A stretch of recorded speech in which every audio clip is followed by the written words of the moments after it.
हे अम्बे रानी, जो हमारी वीडियो देख रहे हैं उनके घर में सदैव अपना स्थान बनाए रखना, उनकी झोली खुशियों से भर देना। जय माता दी। दोस्तों, 2024 में इस बार मां दुर्गा पालकी पर सवार होकर पृथ्वी लोक पर पधार चुकी है। शास्त्रों में वर्णित है तथा मान्यताओं के अनुसार अगर शारदीय नवरात्रि पर यदि माता दुर्गा का आगमन उनके वाहन सिंह पर नहीं बल्कि पालकी पर होगा तो मान्यता है कि माता दुर्गा का पालकी पर सवार होकर आना बहुत ही शुभ कल्याणकारी माना जाता है। जीवन सुखमय हो जाता है। भक्ति का भरपूर लाभ भक्तजनों को मिलता है। दिल में सुकून मिलता है। माता वैष्णो भरपूर आशीर्वाद देती है। दोस्तों, इस बार नवरात्रि पूरे 9 दिनों तक चलेंगे, यानी 9 दिनों तक नवरात्रि का पर्व मनाया जाएगा। माता वैष्णो की पूजा मां शेरावाली की विशेष रूप से पूजा आराधना की जाएगी। शारदीय नवरात्रि का महापर्व इस बार 2024 में 3 अक्टूबर दिन गुरुवार से शुरू होकर 11 अक्टूबर दिन शुक्रवार को समाप्त ही। दोस्तों, चलिए अब जानते हैं नवरात्रि में कौन कौन सी सब्जी नहीं खाना चाहिए और कौन कौन सी सब्जी खाना चाहिए और कौन सा फल खाने से व्रत टूट जाता है। आइए जानते हैं नवरात्रि में क्या खाएं और क्या नहीं खाएं और क्या पीना चाहिए और कौन सा फल खाना विशेष और शुभकारी माना गया है। आज हम आपको विस्तार से बताएंगे, लेकिन आगे बढ़ने से पहले कमेंट बॉक्स में अपनी राशि जरूर डाल दीजिएगा। यदि हमारे पास आपकी राशि के अनुसार कोई उपाय होगा तो वह आकर हम आपके कमेंट के रिप्लाई में बता देंगे, ताकि आपको राशि के फल प्राप्त हो। राशि के अनुसार किया गया कार्य बहुत ही शुभ माना जाता है। मैया वैष्णो रानी बहुत प्रसन्न होती है। कमेंट में लिखे माता रानी, आपका स्वागत है हमारे घर में। जय माता रानी। एक लाइक जरूर करें। वैष्णो रानी के लिए एक लायक तो बनता है। दोस्तों, शास्त्रों के अनुसार बताए गए व्रत चाहे किसी भी प्रकार के क्यों ना हो, उनसे जुड़े नियमों का पालन करना अति आवश्यक माना जाता है, क्योंकि जो मन के मुताबिक किया जाए वह संघर्ष नहीं कहलाता। कहा जाता है कि को पूर्ण करने के लिए थोड़ा सा संघर्ष यानी कि तपस्या तो करनी ही पड़ती है। इसीलिए ऐसी मान्यता है कि व्रत को पूर्ण विधि विधान से किया जाना चाहिए, तब आपको व्रत का पूर्ण लाभ फल प्राप्त होता है। अति उत्तम और शीघ्र दीर्घायु वरदान प्राप्त होता है। आपकी सभी मनोकामनाएं शीघ्र मैया रानी पूर्ण करती है। ऐसे व्यक्ति को मरने के बाद माता रानी के चरणों में स्थान मिलता है। वह सदैव मां की सेवा करता है। ऐसा भक्त लोक में जाता है। इसीलिए हर शास्त्र यही कहता है कि सच्चे दिल से अगर आपके मन में ईश्वर के प्रति श्रद्धा हो तो बिन पूजा पाठ के ही सारा फल मिल जाता है, और अगर मन में ईश्वर के प्रति शंका हो तो उस मनुष्य को कई जन्मों तक सुख नहीं मिलता, वह नरक में ही भटकता रहता है। भागवत गीता में भगवान श्री कृष्ण ने स्वयं कहा था, जो मनुष्य सच्चे हृदय से ईश्वर को पुकारता है तो उसका नाता उस शक्ति से जुड़ जाता है जिसे आपने सच्चे हृदय पुकारा था। इसीलिए भगवान भी कहते हैं कि सच्चे हृदय से ही ईश्वर को पुकारो तो वह आपकी हर मनोकामनाओं को पूर्ण करते हैं। दोस्तों, कई लोग ऐसे हैं जो भगवान के सामने घंटों पूजा पाठ करते हैं तथा रोते हैं, फिर भी भगवान उनकी कभी नहीं सुनता। दरअसल जब आप सच्चे मन से ईश्वर को पुकारते ही नहीं हैं तो भला वो आपकी पुकार कैसे सुनेंगे। दोस्तों, ये तो थी वो बातें जो भक्त और भगवान के बीच की है। अब हम जानते हैं नवरात्रों के दौरान क्या नहीं खाना चाहिए और क्या नहीं पीना चाहिए और कौन सा फल खाने से व्रत संपूर्ण और सफल हो जाता है। दोस्तों, चैनल को सब्सक्राइब जरूर करें और इस बेल आइकन को दबाना ना भूलें। तो आइए शुरू करते हैं। दोस्तों, चाहे मर जाना भूल कर भी नवरात्रि के दिनों में पानी पूरी कभी मत खाना, क्योंकि इस दिन कभी कभी बीच में शुक्रवार पड़ जाता है और शुक्रवार को मां संतोषी का वार कहा जाता है। माता संतोषी खट्टी चीज खाने वाले व्यक्ति से हमेशा क्रोधित रहती है, नाराज रहती है, क्योंकि नवरात्रों में माता संतोषी जागृत अवस्था में हो जाती है। माता संतोषी नवरात्रि में कई करोड़ गुना बढ़ जाती है। नवरात्रों में जब शुक्रवार पड़ जाए तो इमली नहीं खाना चाहिए। माता संतोषी रुष्ट हो सकती है, आपको दंड दे सकती है। नींबू नहीं खाना चाहिए। वैसे तो नवरात्रि के व्रत में नींबू खा लेना चाहिए, पर अगर शुक्रवार हो तो माता संतोषी के क्रोध से बचने के लिए नींबू नहीं खाना है। इस दिन नींबू का त्याग करना चाहिए। दोस्तों, पानी पूरी क्यों नहीं खाना चाहिए, क्योंकि उसमें लहसुन प्याज होता है और खट्टा भी होता है। जो व्रत को भंग पाप लग सकता है। ध्यानपूर्वक अगर आप शुक्रवार को खट्टा नहीं खाते हैं तो माता संतोषी आपको धन धान्य से मालामाल कर देती है, आपके घर में अपना वास बना लेती है। बस शुक्रवार के दिन नवरात्रों के दिनों में इस चीज का त्याग करना चाहिए, पालन करना चाहिए। नवरात्रों में लहसुन, प्याज और खट्टा, फिर चाहे आपने व्रत भी नहीं रखा है फिर भी आपको शुक्रवार के दिन या अन्य दिनों में लहसुन प्याज नहीं खाना चाहिए। लेकिन हाँ, पानी पूरी आप खा सकते हैं, वो भी जब नवरात्रि समाप्त हो जाए। दोस्तों के दिन सेब जरूर खाना चाहिए। शास्त्रों में बताया जाता है कि भगवान के भोग में सेब आदि जरूर अर्पित किया जाता है।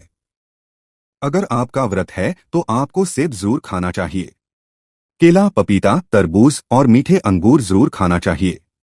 इन फलों से व्रतधारी को शक्ति मिलती है और व्रत संपूर्ण हो जाता है। शास्त्रों में बताया जाता है कि नवरात्रों के दिनों में सीताफल जरूर खाना चाहिए। सीताफल खाने से 20 ऐसी बीमारियां हैं जो खत्म हो जाती हैं। माना जाता है नवरात्रियों के दिनों में सीताफल का घर में प्रवेश होना बड़ा ही शुभ माना गया है। सीताफल खाने से नवरात्रि का व्रत सफल हो जाता है क्योंकि इसमें माता सीता का आशीर्वाद मिला हुआ होता है। माना जाता है भगवान राम के वनवास के दौर में माता सीता ने यही फल खाया था।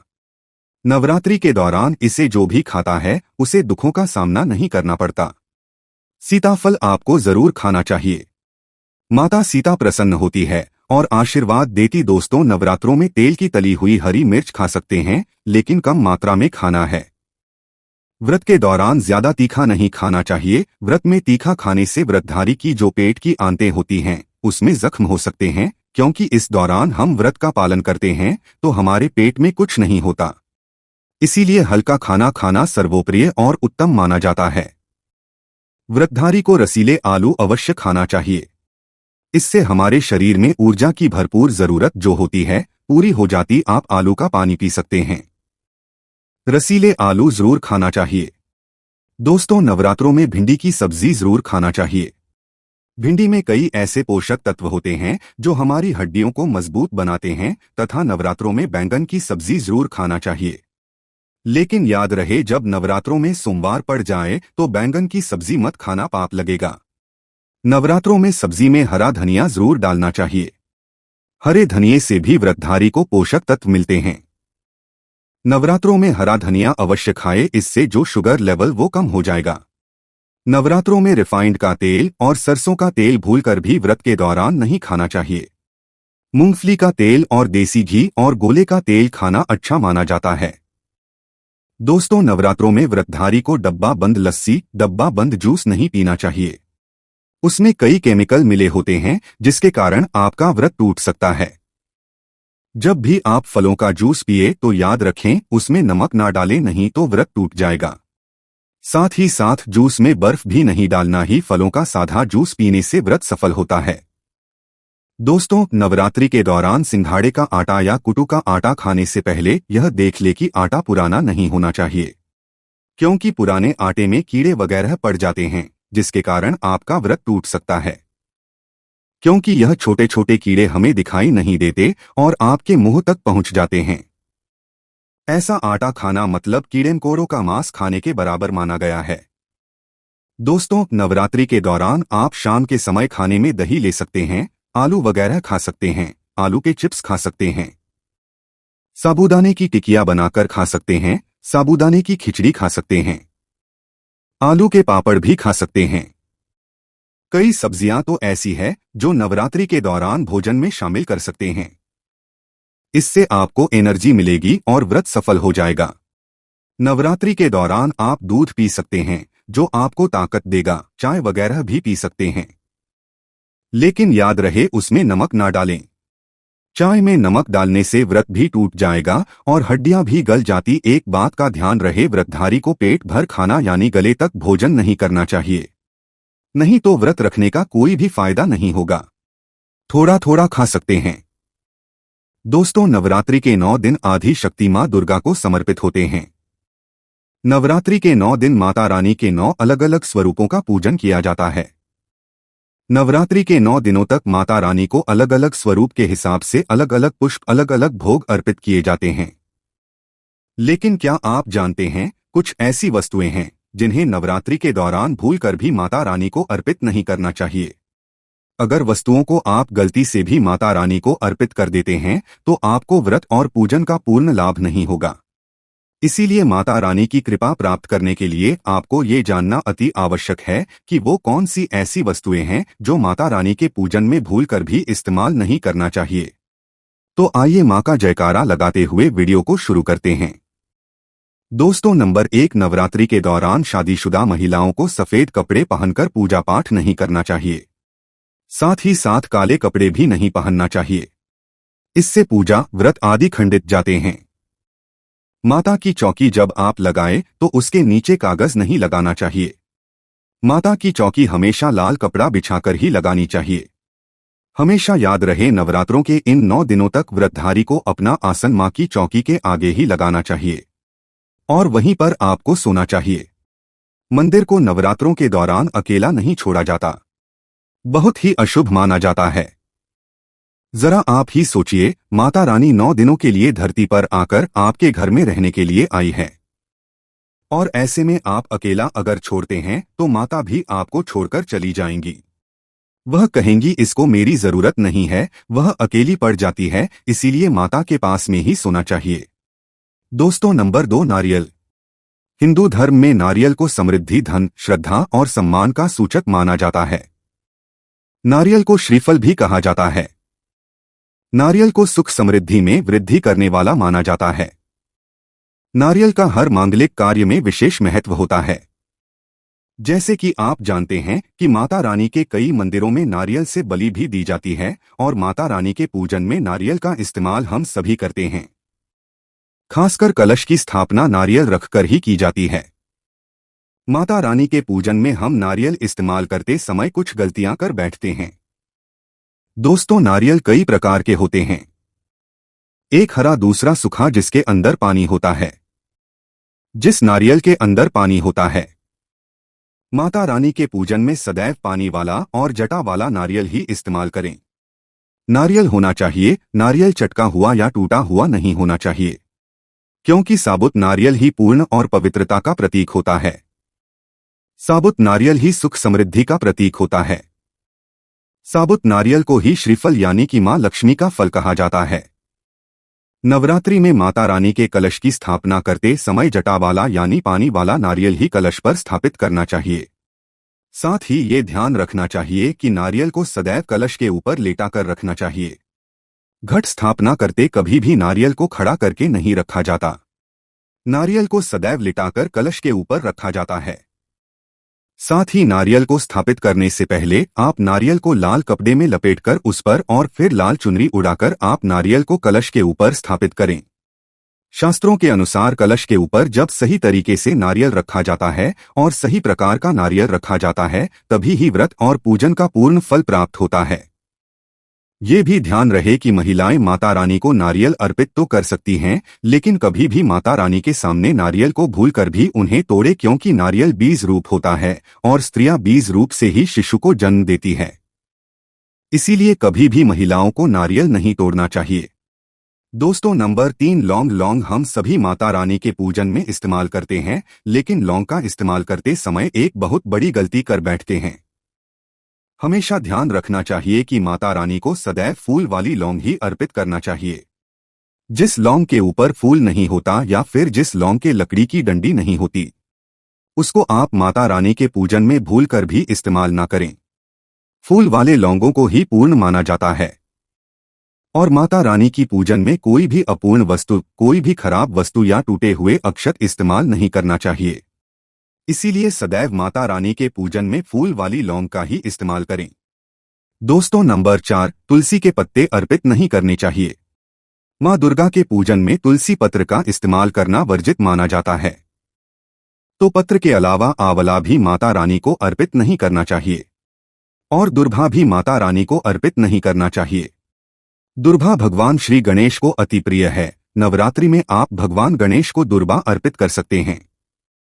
भगवान विष्णु जी को तुलसी के पत्ते अवश्य अर्पित कर सकते हैं, लेकिन माता रानी को भूलकर भी तुलसी के पत्ते या दुर्भा अर्पित ना करें। माता रानी को सफेद फूल भी अर्पित ना करें। माता रानी को सदैव लाल रंग के फूल अर्पित करने चाहिए। लाल रंग के माता रानी को अति प्रिय है। खासकर माता को गुड़हल और कमल के फूल अति प्रिय है। शास्त्रों में बताया जाता है कि घर में माता रानी की 2 या 3 मूर्तियां या फोटो नहीं होने चाहिए। इस बात का भी आप विशेष ध्यान रखें कि माता रानी के पूजन में कोई भी खंडित चीज इस्तेमाल ना करें, जैसे कि चटका हुआ या टूटा हुआ दीपक या फिर चटका हुआ कोई बर्तन। साथ ही ये भी ध्यान रहे कि लोहे की और प्लास्टिक के बर्तन आप माता रानी के पूजन में इस्तेमाल ना करें, क्योंकि प्लास्टिक के चाइनीज बर्तन हड्डियों के पाउडर से मिलकर बनते हैं। ऐसा ना करें। ऐसे बर्तनों को माता रानी के पूजन से सदैव दूर रखें। माता रानी को जो पुष्प अर्पित कर रहे हैं उन्हें सूंघे नहीं। सूंघे हुए फूल या गिरे हुए फूल या फिर मुरझाए हुए फूल माता को अर्पित ना करें। दोस्तों, नवरात्रि के पूरे 9 दिन गंगाजल की हर एक बूंद की तरह पवित्र माने जाते हैं। ये शुभ समय भक्तों के जीवन में खुशियों की सौगात लेकर आता है। भक्तों, आपको बता दें 2024 में इस साल मां दुर्गा पालकी पर सवार होकर आएंगी। पालकी की सवारी को शुभ माना गया है, हालांकि इसे आंशिक महामारी का कारण भी माना गया है। शास्त्र में वर्णित है तथा मान्यताओं के अनुसार अगर शारदीय नवरात्रि पर यदि माता दुर्गा का आगमन उनके वाहन सिंह पर नहीं बल्कि पालकी पर होगा तो मान्यता है कि माता दुर्गा का पालकी पर सवार होकर आना बहुत ही शुभ और कल्याणकारी माना जाता है। जीवन सुखमय हो जाता है। भक्ति का भरपूर लाभ भक्तजनों को मिलता है। भक्तों, इस बार नवरात्रि पूरे 9 दिनों तक मनाई जाएगी, ना एक भी दिन कम ना ज्यादा। पूरे दिनों तक मनाई जाएगी। मां शेरावाली की विशेष रूप से पूजा आराधना की जाएगी। शारदीय नवरात्रि का महापर्व इस बार 2024 में 3 अक्टूबर 2024 गुरुवार से शुरू होकर नवरात्रि का समापन 11 अक्टूबर 2024 बुधवार को नवमी पर होगा। 12 अक्टूबर 2024 को विजयादशमी मनाई जाएगी। ऐसे में शारदीय नवरात्रि पर माता दुर्गा की कृपा पाने के लिए कलश स्थापना का शुभ मुहूर्त है। इस बार घट स्थापना का शुभ मुहूर्त सुबह 6:14 से सुबह 7:21 तक रहेगा। घट स्थापना की अवधि 1 घंटा 6 मिनट की है। घट स्थापना का अभिजीत मुहूर्त सुबह 11:45 से दोपहर 12:33 तक रहेगा।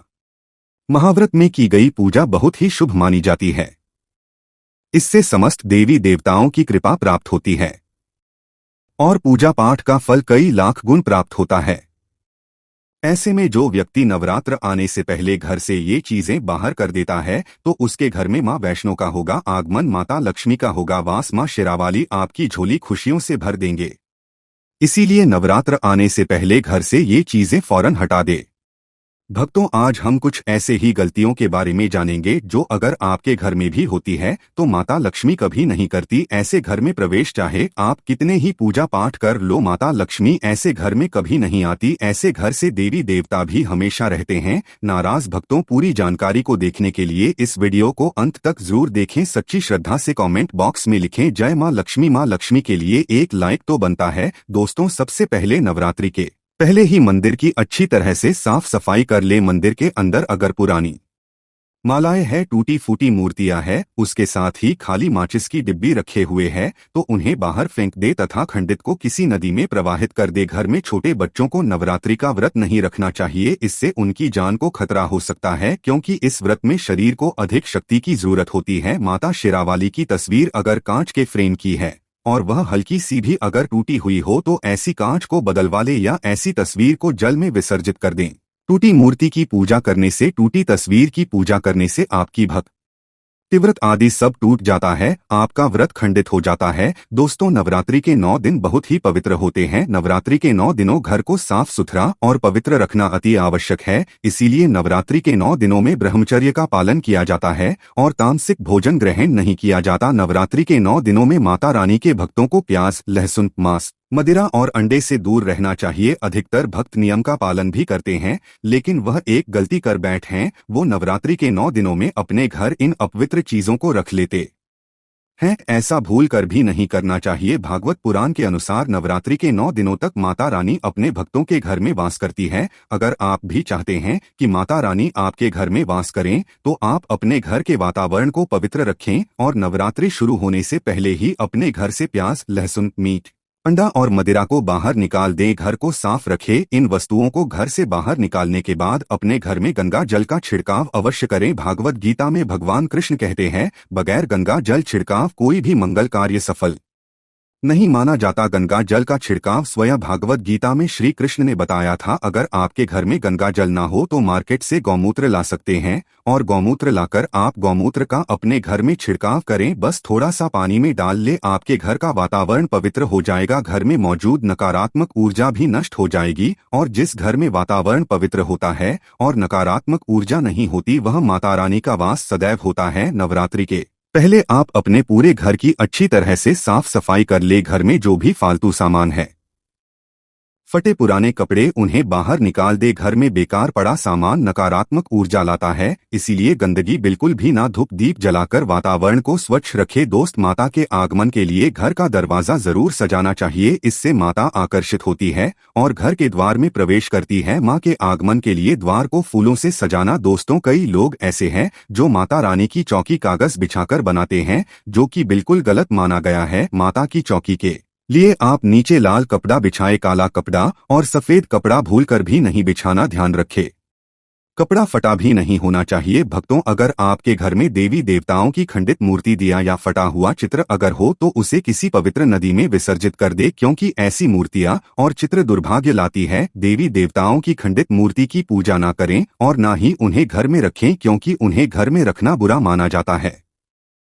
भक्तों, वहीं अधिकतर लोग अपनी छत पर या घर के मुख्य दरवाजे के आसपास कबाड़ इकट्ठा कर देते। ऐसा करना अशुभ माना जाता है। अगर आपने भी अपने घर में घर के मुख्य दरवाजे पर या छत पर या फिर खासकर घर की उत्तर दिशा में कबाड़ इकट्ठा कर दिया है तो नवरात्रि शुरू होने से पहले उस कबाड़ को घर से अवश्य ही निकाल दे। भक्तों, यदि आपके घर कोई भी बंद घड़ी है तो नवरात्रि शुरू होने से पहले उसे अपने घर से हटा दे और नई घड़ी ले आए या उसकी मरम्मत करवा ले। घड़ी को प्रगति का माना जाता है। बंद घड़ी समय से पीछे चलने वाली हमारी प्रगति में बाधा डालती है, इसीलिए नवरात्रि शुरू होने से पहले ही आप बंद घड़ी को घर से बाहर निकाल दे। दोस्तों, अगर आपके घर के मंदिर में किसी भी तरह का कोई फालतू सामान रखा है, जैसे कि सड़े गले फूल, अगरबत्ती, धूपबत्ती के डिब्बे या माचिस आदि के डिब्बे, या कोई भी खाली पैकेट मंदिर में ना रखे, या फिर कोई फटी पुरानी धार्मिक पुस्तक या भगवान के पुराने कपड़े जो खज गए हैं या मुकुट माला जो खराब हो गई है, तो उन्हें आप जितना जल्दी हो सके अपने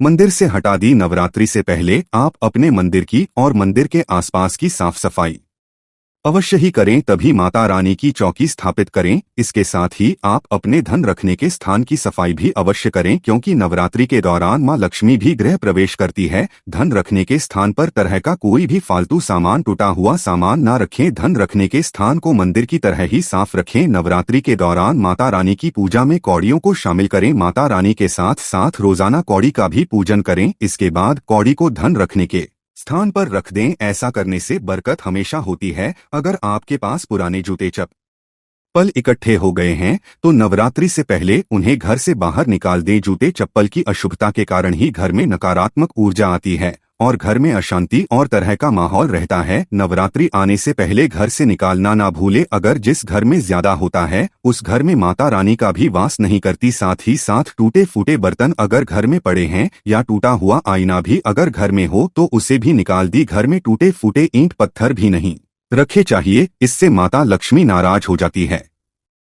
अब हम जानते हैं नवरात्रों के दौरान क्या नहीं खाना चाहिए और क्यों नहीं पीना चाहिए, और कौन सा फल खाने से व्रत संपूर्ण और सफल हो जाता है। भक्तों, तो आइए शुरू करते ही। दोस्तों, नवरात्रि के दिन से जरूर खाना चाहिए।